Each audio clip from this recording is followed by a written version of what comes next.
Hey friends, how's it going? This is David Potts with Song Notes, and today I want to do an entry in my practice log where I'm showing you some of the things I'm working on, right? And sort of share with you some little insights I'm picking up along the way about how to learn songs, right? In case any of that's helpful for you. So today we're going to look at the Roy Orbison song, Pretty Woman.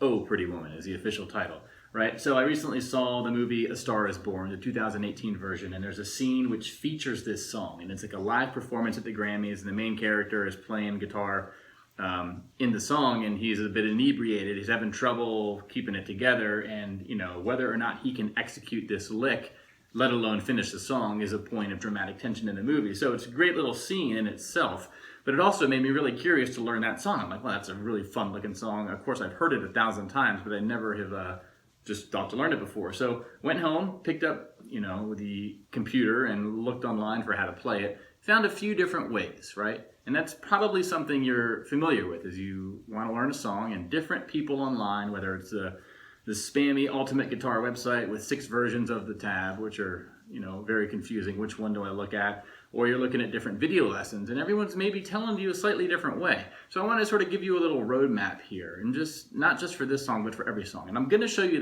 the 4 different ways I've sort of have been practicing this riff, because I think they're all worth practicing in their own manner, right? In their own way. There's things to benefit you from each of the approaches I'm going to show you with the 4 different versions. But I mainly want to speak to this greater problem of what to do when you find, conflicting advice and how to navigate those waters, okay? So the first thing, like off the bat, I'm going to say I'm not coming at this from the position of like the way Roy Orbison plays it is the way you should play it. Because, maybe that's true for some people, but honestly, lots of times artists play a song in a certain way, and you can play it in a totally different way that I think is valid. And ultimately, I think it also depends on what your goals are as a guitarist and what your skill level is, what you're trying to get out of it. If you're just trying to feel good about playing a song and you're starting out in guitar, you want to do the simple version, right? Right? There's no reason not to do that one, right? Now, if you're working on getting your pinky muscles worked out and working on some stretches, then maybe you want to do this one right here. Okay, there's all kinds of reasons to do each of the versions, and this is true for any song. So I just want to make that clear out of the gate. So I'm going to go through these 4 versions, and I'll share the tab with you on the screen here. And also, if you want to get the notes and tabs for this, they'll be on my website, playsongnotes.com. And if you want to support me, for just a few bucks a month, you get access to all my new lessons in PDF printable lesson format, right? So this one as well. You get this great little handcrafted printout I'm doing, and this is, for me keeping track of the stuff I'm learning, but it's also great for you who might want to learn this stuff as well. And you can download this, print it out, put it in your notebook, do whatever, right? So let's look at these riffs here, and we're gonna sort of learn how to play that intro part of Pretty Woman by Roy Orbison. Okay, so for context, this song is in the key of A, right? Pretty woman, walking down the street, pretty woman, right? So A to F sharp minor is that main part of how the song starts with the vocals. But this intro is going to be based on the chord of E, right? E is the dominant chord in A, and it sort of builds up the tension, getting ready to go back to that A.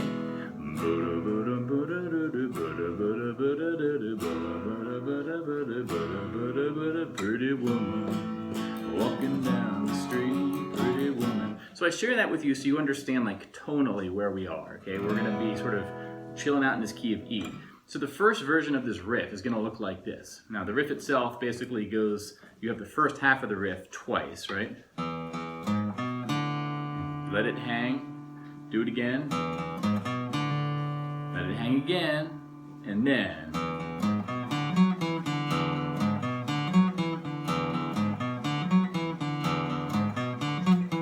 Okay? And you can just repeat that until the cows come home, and eventually you can resolve to A if you want to start singing along, right? But I'm going to worry about just the riff here. So this earlier version here, what this one does is it's going to use as few fingers as possible, and it's going to use open strings as much as possible. And open strings, in a good way, can be like training wheels when you're learning lots of these riffs that you hear in famous songs, where I don't think Roy Orbison is playing it in this exact way, but it does hit the same notes as far as your ear is concerned. So the notes are open, open, that's the 6th string, we're not touching any fret, so it's open. And then we're going to be 4th fret on the 6th string to 2nd fret on the 5th string, okay? And we're going to do those in consecutive order. So open, open, 4th fret, 2nd fret on the 5th string. And then open fourth string. And get good at just this first, right? And my advice to you when you're starting to learn this is you want to like give your marching orders to your ring finger and your index finger kind of at the same time. You don't want to get that finger there and then start your mental process all over again and then get this finger in the loop and figure out where to go. You kind of want to get used to putting these fingers from not being on the guitar to on the guitar. Right? Jumping ahead of myself here, but those are the first 5 notes. 1, 2, 3, 4, 5. 1, 2, 3, 4, 5. Right? And then we're gonna add to that by on the 4th string going from open to 4th, 2nd, open. Okay, so open, 4th, 2nd, open.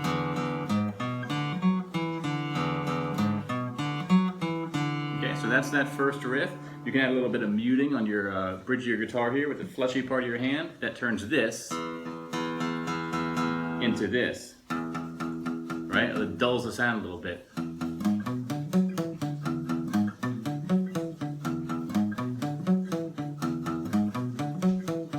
Okay, so that's that first riff. Again, this is a great one. I would recommend if you're newer to guitar, start with this one. It's nice and easy. It minimizes the frets you need, the fingers you need, no stretches, no pinky. That's good. Now, if you want to take things a little bit further, you can do this version, right?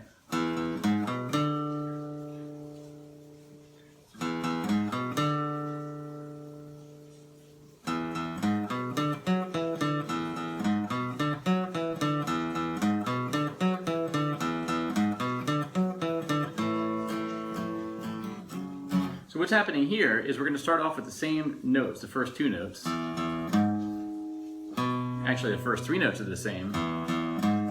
But instead of going to this 4th string open, we're going to play the 5th fret of the 5th string, which actually makes the same tone, same note, as the open 4th string. But notice the difference in sound. You can kind of hear,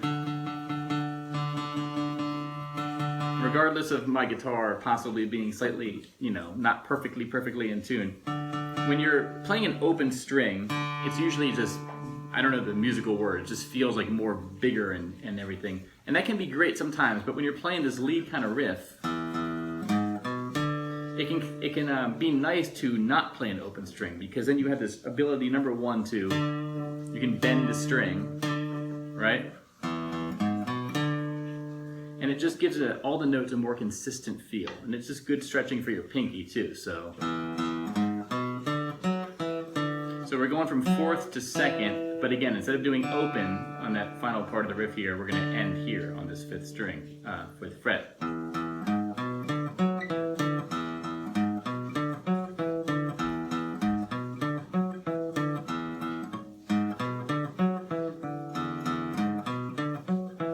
Now for me, the hardest part about this riff is going from this pinky note to the ring finger.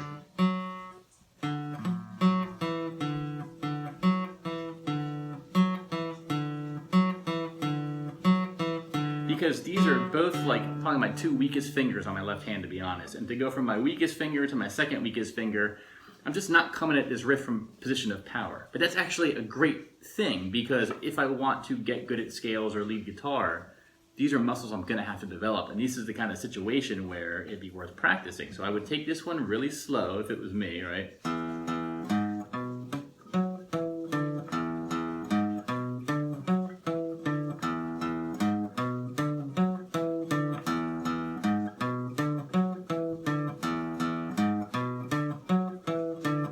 Make sure I'm consistently doing it. And I've been practicing this for a couple of days, to be honest, right? And I've definitely gotten better in those few days. But that's pretty much that second version. So again, I would play this one, not if I want to just have fun and be loosey-goosey, but if I want to really work on finger stretching, pinky strength, dexterity between my pinky and my ring finger, which are kind of feeling like my least agile fingers, this would be a good little riff to practice, because I know the riff, it's a cool song, I'm like, oh yeah, I want to play Pretty Woman, but this would be something that I'm going to practice, right?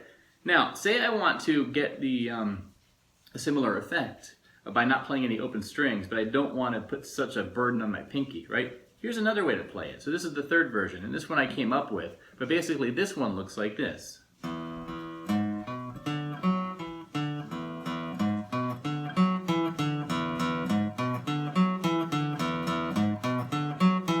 So this one is starting on the 4th fret, like all the other ones do, but it goes up to the 7th fret.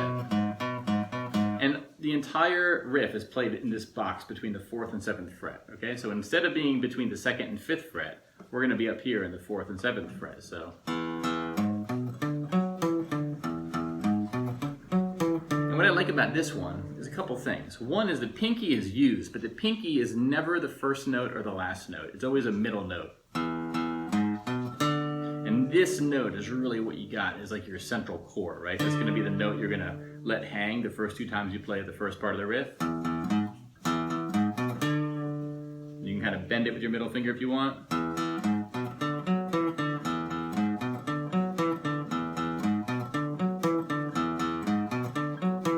And the other notes are, so we're going from 4th to 7th to 5 on the 5th string, and then 4th on the 4th string to 7 on the 5th string, back to 5 on the 5th string. So when I'm learning something like this, I kind of look at my fretboard and kind of like highlight the notes in my mind, so I see where I need to, like, this is the territory I'm going to need to cover when I'm playing it, right?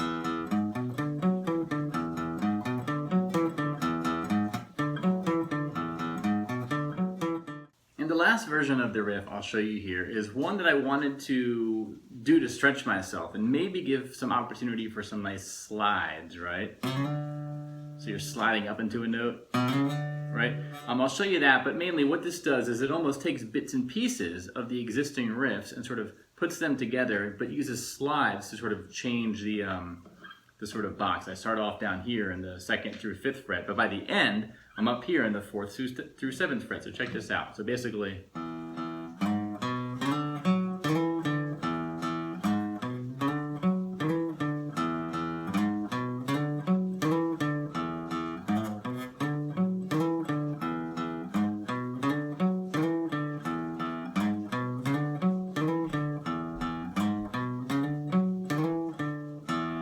this is one I'm not as fluent with, to be very, very perfectly honest, but I like the challenge it sort of gives, and I have to slow it down a lot to really make this practical for me, because otherwise I'm making too many mistakes. But the idea here is I'm going to start off by, so I'm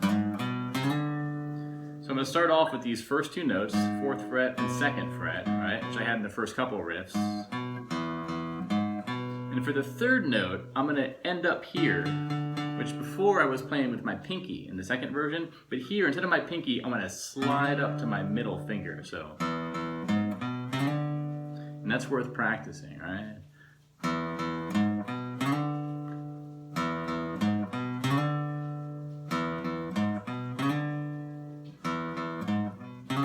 To me, it's much more enjoyable to have this note with my middle finger and especially slide up into it as opposed to my pinky, which feels like I'm barely in control.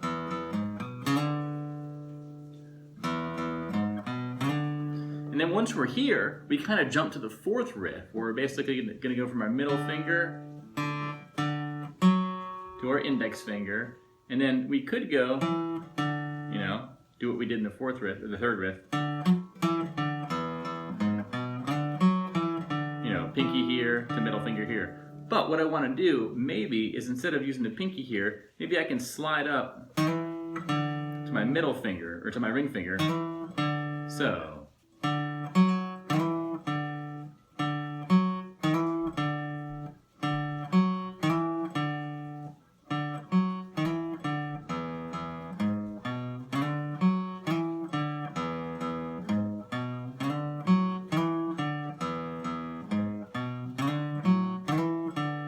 Now, a little nugget here that I'm realizing is when I do a slide, right? For example, I want to go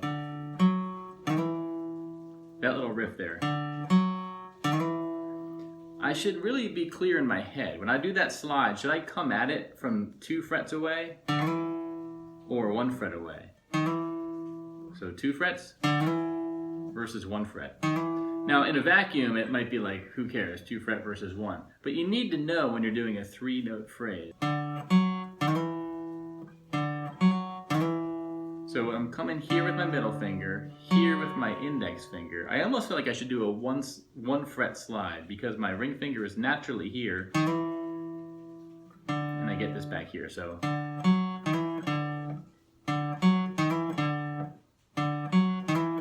That's important because if you're not clear with yourself and you're giving your finger like loosey-goosey instructions, like yeah, slide from 1 or 2 frets up, that might get really tight because your fingers are trying to do all this other stuff. So let's do that full riff again and take it slow. And I'm going to intentionally try to make this a 1 fret slide, okay?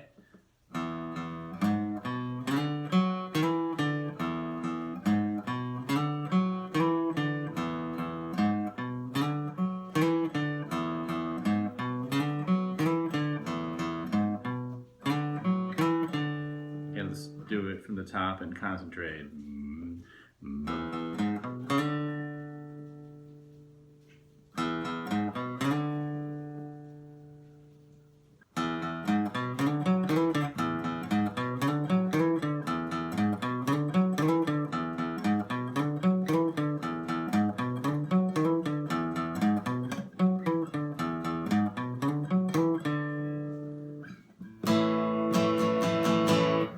Okay, so there we have it. That last one again is a bit sloppy and it's something that I'm working on, but I wanted to share it with you because I do think it might be helpful for you to see the sort of work in progress and how I'm thinking about the different things I'm practicing. So if this was helpful for you, take what you can from this, these notes and tabs are on my website at playsongnotes.com, and of course that printout is there as well. And check out my other practice log lessons if you're into this kind of thing, where you see me working stuff out and I sort of share thoughts on my thought processes there. All right, but thanks for watching, y'all. I'm going to take off, and until next time, have a good one. Bye. Pretty woman walking down the street. Pretty woman.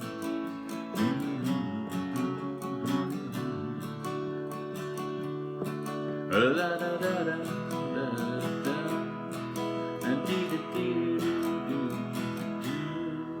Mercy.